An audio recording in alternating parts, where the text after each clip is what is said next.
Hello and welcome back to Frogboy X1 Gaming. I'm Andrew, and today we're going to do kind of a serious video about how I'm feeling about Xbox Series X and PlayStation 5 this far into this console generation. And this is going to be a critique on both of these consoles. So if you're an Xbot, trigger warning coming. If you're a pony, trigger warning coming. And we're gonna talk about this, okay? So nothing's really changed much with the Xbox, and that's not that's a good thing and a bad thing, because I'm still mainly at a point where, yeah, dude, the Xbox is doing exactly what I expected it to do, and really nothing more. We haven't really gotten, any major, like next gen first party bangers for the Xbox yet. Like no Fables, no freaking, Avowed, no Starfield, none of these games that have been shown to us, for the last couple of years. We haven't gotten any of that yet. And I mean, I kind of understand, like we've seen our last of the Xbox One games with Halo and Forza Horizon 5. Like, we've seen that. And now we have had these games pushed out to next year. That effectively puts any new next gen games out of reach for us, at least till the beginning of next year. And who knows? I mean, maybe Starfield launches right there in January, something like that. Next year is going to be a pretty stacked release year for the Xbox console. 2022 was supposed to be, it wasn't going to be like packed, every month with new bangers from Xbox Studios. And I don't think any of us Xbox fans really thought that was going to be the case, honestly. But we did expect, some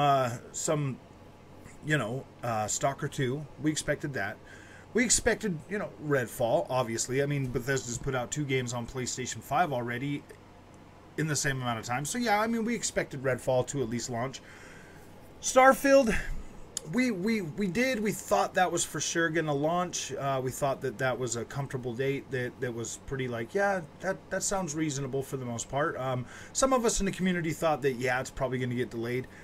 Those guys were right. Hats off to you. I really did expect Starfield to launch this year. Now we are probably within the first 3-4 months of 2023 before we'll see Starfield. And that was something that we were really looking forward to, is like, wow, this is the definitive, Bethesda experience for the Xbox console. It was exciting to really think about that being able to launch this year. Other than that, we haven't really had any major first-party bangers that are coming to Xbox in 2022. Like, it's been a pretty dry year for the games that everybody wants to play. But Xbox has delivered an experience on Game Pass that is, to this day, unmatched. And I do have PlayStation Plus Premium now, so and I can still honestly say that Game Pass is still unmatched when it comes to PlayStation Plus Premium. Now, PlayStation Plus Premium is a good value for PlayStation gamers that will only get better. And if you look back at when Game Pass first started, it was essentially the same as what you're getting on PlayStation Plus right now. You got, the games that had already launched on there. You had some, a bunch of old stuff, a bunch of filler games, a lot of indie. But as Game Pass has matured, the content that it's delivered has been much better, from third-party support all the way to high-quality AA games, AAA games like, Halo Infinite, Forza Horizon 5, Flight Simulator. All of these games that Xbox has brought to the Game Pass platform has been a value. And if you are struggling like everybody else in the world right now with high gas prices and inflation and everything, Xbox Game Pass is unmatchable. Like, it really is unmatchable. PlayStation Plus Premium will deliver some sort of an experience over the coming years. I believe that service will continue to get better, and I do believe that it will be more more in line with the Game Pass offering. I do believe that once enough people sign up for PlayStation Plus Premium, PlayStation first-party games will start coming to the service faster. I can already guarantee third-party support will be coming to that, and third-party support, whether Xbox fans like to hear it or not, might be better on the PlayStation Plus Premium. It might actually turn out to be better. There are games on PlayStation Plus Premium that I've never seen on Game Pass. So there is a potential for that service to really outshine when it comes to third-party support. And that's something that you're just going to have to accept. You're going to have to accept, and that's going to make it better for gamers. It is going to make it better for gamers who don't have the resources to buy lots and lots of games, and that's great. That's exactly what we wanted from both of these consoles. There's a lot of games that come out, and then 2 months later they're half price. I'm not looking at you, Vampire Masquerade, Swan Song, but I am. I paid full price for that game 2 months ago, and it's already half price. And that's what I'm saying. Like, these games, they drop in value so freaking fast that it just doesn't even matter anymore if they're on this service day one or if they're on this service in 3 months. You're literally paying that price to play these games, whether you like it or not. Paying full price for these games is starting to become really ridiculous, especially when they're launching into what I'm going to start calling early access. Early access, they get fixed, and then they are 100% playable again. So I already made a video about that today. We're moving forward with that. So when it comes to PlayStation 5 Experience, it has been an emotional roller coaster for me with that console, because I have always expected high quality, high caliber PlayStation first party games. Like, that's my expectation for PlayStation. That's what they sold me on. That's what I've been playing for the last 28 years, 27, 28 years. That's what I expect when I get a PlayStation first party game. I don't expect a buggy mess like Horizon Forbidden West when that launched, and then 4 months later it getting fixed. I don't expect that. So to me, to have my experiences ruined when I'm playing these games because they are coming out unfinished, or Mark Cerny himself said that the PlayStation 5 was a much easier transition from last gen to this gen, and here we are waiting months, and now, even Ratchet and Clank Rift Apart, it's been updated countless times to take more advantage of the PlayStation 5 hardware. Spider-Man Miles Morales, more time, it's been better optimized and runs better on a PlayStation 5 now. All of that's what I'm saying. All of these games are PlayStation 4 games that are being ported over to PlayStation 5. They make them look a little bit better when they launch them, and then they continue to optimize them throughout the console's life generation. As more features and tools for the PlayStation 5 come online, these games continue to get optimized and take advantage of those features. Now, I would like to see, I'm curious to see when Gran Turismo 7 is going to get a next-gen optimization patch that will truly unlock the benefits for that game and make it a better experience. Like, you paid $70 for that game. Gran Turismo 7 is a game that you'll want to play for a long time, so yes, it definitely needs to be optimized for your PlayStation 5. After seeing what Guerrilla could do with Horizon Forbidden West, I am 100% certain that these games need to be optimized, including Demon's Souls. Demon's Souls needs to be optimized to run better on your PlayStation 5 console at 60 frames a second with higher quality visuals.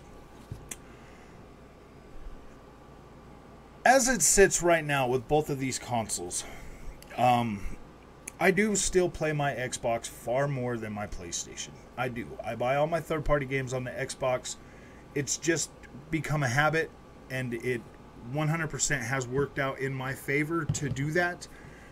Going back to games like Elden Ring, Hitman, all of these games across this generation that other analytics channels have told us that the PlayStation version was running better is complete nonsense. The Xbox has features in the system already baked in from day one that eliminate a lot of the problems that you might have run into if you were willing to pay for the screen technology to utilize those.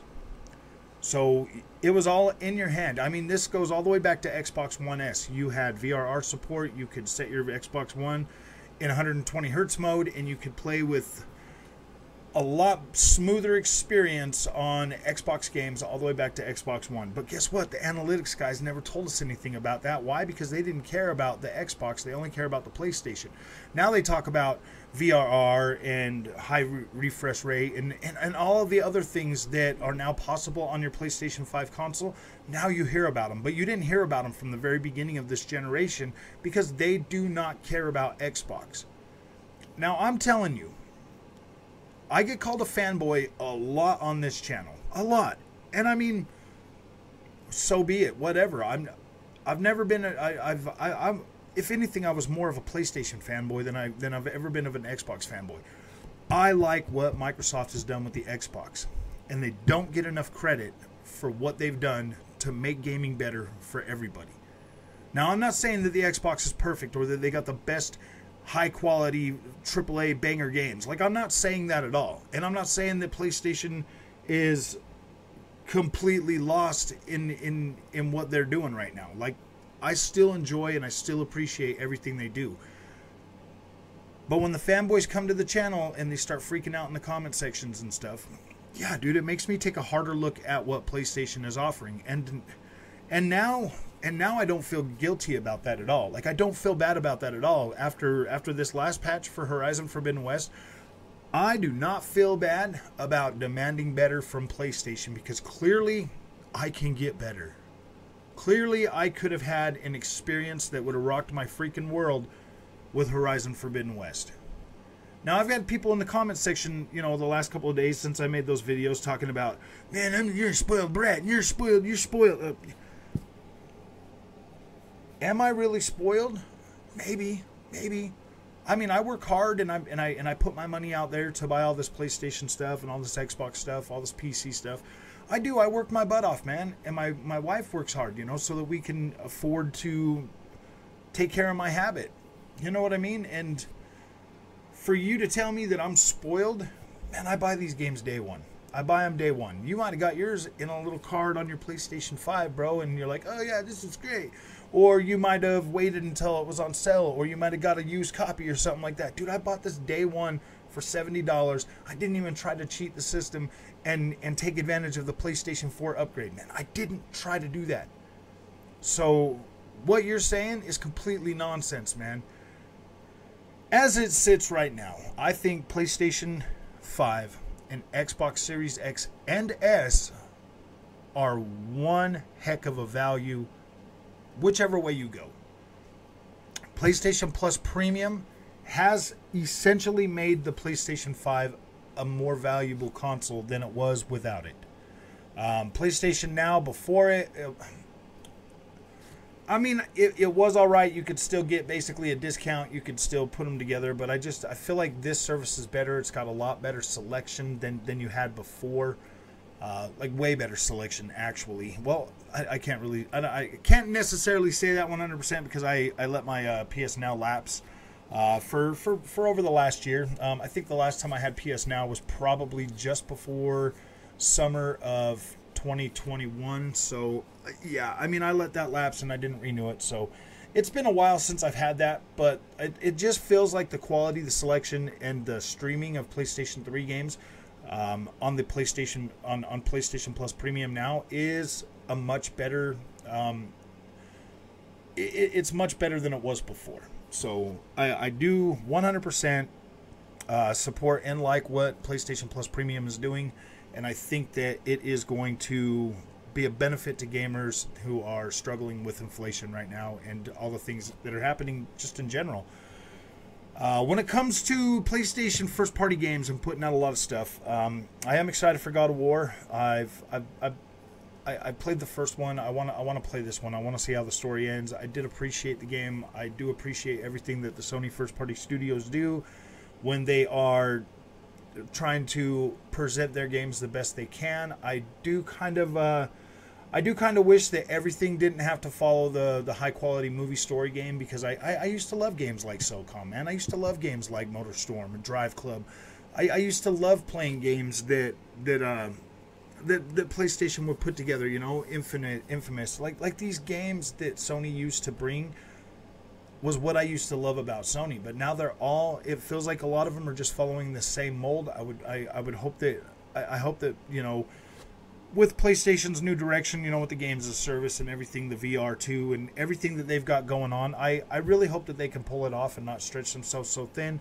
I would like to experience some new next-gen experiences on the PlayStation 5 that are fun games to play. I love the movie games. They're great, but I play them once and then I don't play them again. So I would like to see something like that happen. I would like to see them maybe more aggressively push PlayStation Plus Premium with the inclusion of some of their first-party AAA games day and day. I would like to see both of these services become pretty aggressive so that third-party developers will support these platforms better. You could say that these services are going to degrade video gaming, but man, we've been paying full price for these games since the beginning of this generation, and I've had a lot more problems with a lot of these third-party, first-party, AAA bangers that we've paid for, and they've been months before they got fixed. You know, Battlefield 2042. Call of Duty Cold War, like all of these games have had issues in the beginning and then they've gotten fixed a little bit later. With Game Pass and PlayStation Plus Premium, if these games were dropping in those services, then then you get to mitigate some of the expense that you are paying to essentially beta test these games for these guys. Now, I believe that this generation is going to really start kicking off in 2023. That's my conclusion that I've come to. God of War Ragnarok was supposed to launch last year. It was supposed to still be, I mean, it's still a PlayStation 4 game. Hopefully this extra year of development time will truly bring what Horizon Forbidden West is now to the PlayStation platform day one. I would really like to have a solid experience with God of War Ragnarok. I don't enjoy picking on PlayStation. First of all, I want you to know that. I don't enjoy picking on PlayStation. I don't enjoy always having to feel like I need to defend Xbox either, because Xbox is $2 trillion company, man. What they've delivered to me since I've had my Xbox has been exactly what I expected. Exactly what I expected. I play all my third-party games on there, so it's not like I'm dry or waiting for content on my Xbox.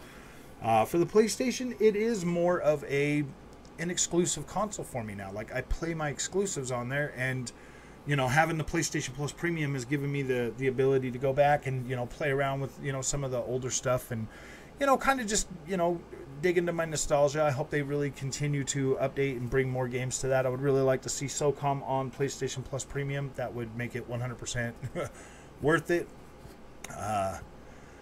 Yeah, there's just a lot of things. I think that this generation's going pretty good, man. And if you want my honest opinion on who won this year, PlayStation knocked it out of the park with bringing us the first party content. They did. They 100% delivered on PlayStation first party games for 2022.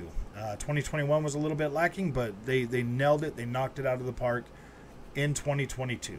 So Xbox, they have 100% been able to continue to deliver an experience on Game Pass that is a consistent value and savings for the people who pay for that service. When it comes to their first-party support, yes, there are first-party games that have come out and that are coming out. They're just not the typical AAA banger that everybody's like, oh my gosh, I got to have that.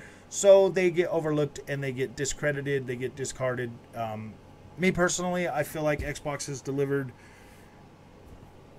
They've delivered an extremely diverse set of games for 2022 that are just not games that everybody is 100% like, oh my gosh, I'm into that. So I get where you know, people are upset and angry and want to see their brand new consoles shine. It wasn't like we were going to see the console shine before 2023 anyways. So here we go, man. I mean, I guess we would have possibly seen it with Redfall and Starfield, but like I said in the beginning, a lot of the Xbox gamers that were a little more down to earth kind of figured that. So if you like this content, don't forget to like and subscribe, and I'll see you in the next one.